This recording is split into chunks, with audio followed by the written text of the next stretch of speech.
लोहा धरती पर पाई जाने वाली सबसे आम धातु है और किसी न किसी रूप में सबसे अधिक इस्तेमाल होने वाली धातु भी लोहा ही है।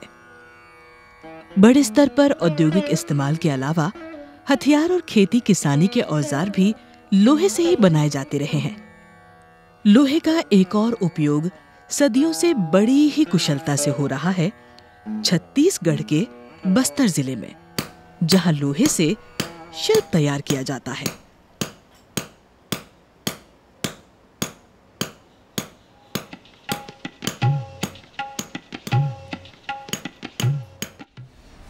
मैं संजय कुमार विश्वकर्मा छत्तीसगढ़ से हूँ और बस्तर आदिवासी लोहा शिल्प का काम करता हूँ।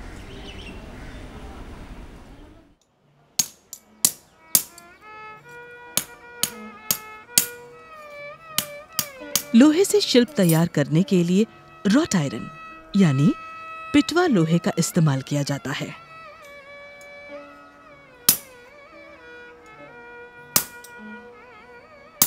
पिटवा लोहे को ऑर्नामेंटल आयरन की संज्ञा भी शायद इसलिए ही दी गई है क्योंकि इस पर झाल लगाना यानी कि वेल्डिंग करना बहुत आसान होता है। बस्तर जिले में लौह अयस्क प्रचुर मात्रा में पाया जाता है, इसलिए यहाँ के आदिवासियों, खासकर गोंड आदिवासियों ने लौह बनाने में महारत हासिल कर ली है और इन्हीं गोंड आदिवासियों से ये कला लौह शिल्पकारों यानी विश्वकर्मा प्रजाति जो भी इस कार्य में संलग्न है तक पहुंची है। जो मोहनजोदड़ो के समय आदि मानव जो थे हमारे पूर्वज लोग, पुराने समय में शिल्पकार खुद लोहा तैयार करते थे। इस जिले में लोहे की खोज को लेकर अनेक दंत कथाएं, मिथक भी प्रचलित है। फिर सुबह दूसरे दिन देखे तो वहाँ से नुकीली भाला टाइप का वहाँ से लोहा निकला।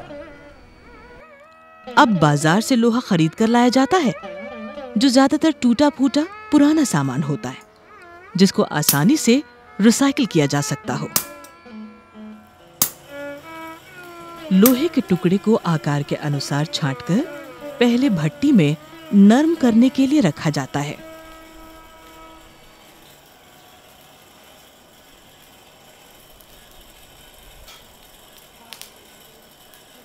उसके बाद जब ये नरम होकर लाल हो जाता है तो आकार देने के लिए हथौड़े से पीटा जाता है।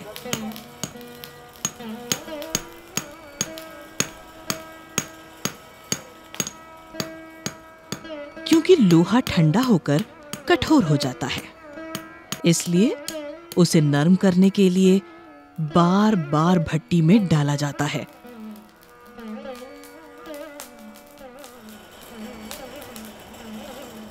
लोहा कठोर धातु होता है मगर गर्म करने पर नरम पड़ जाता है और आसानी से तोड़ा व मोड़ा जा सकता है।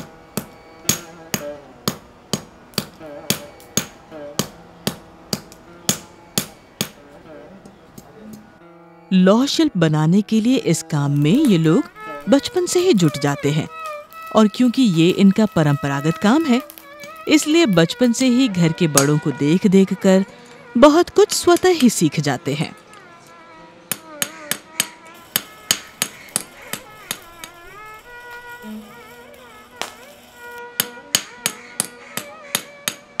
धातु को आकार देने के बाद इस पर रेड ऑक्साइड लगाया जाता है ताकि ये रस्ट फ्री रहे यानी इस पर जंग ना लगे। अब इसमें हम रेड ऑक्साइड लगाएंगे। रेड ऑक्साइड लगाने के बाद इसे सूखने के बाद हम काला पेंट लगाएंगे। काला पेंट लगाने के बाद ये कंप्लीट हो जाता है। इसके सिवा हम मास्क, घंटी, दिया, ये सिंगल दिया जो दिया जलाने के काम आते हैं दीपावली में, मास्क, जो ये फ्लावर पॉट है, इसके सिवा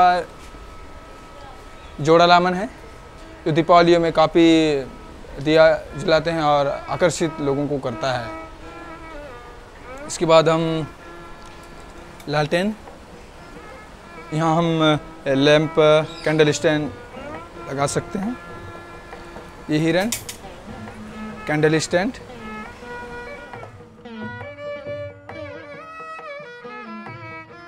लोहे के परंपरागत डिजाइन्स में लोहे के दिए, बुद्ध देव का घोड़ा, हैंगर्स और खूंटियां इत्यादि बनाई जाती हैं।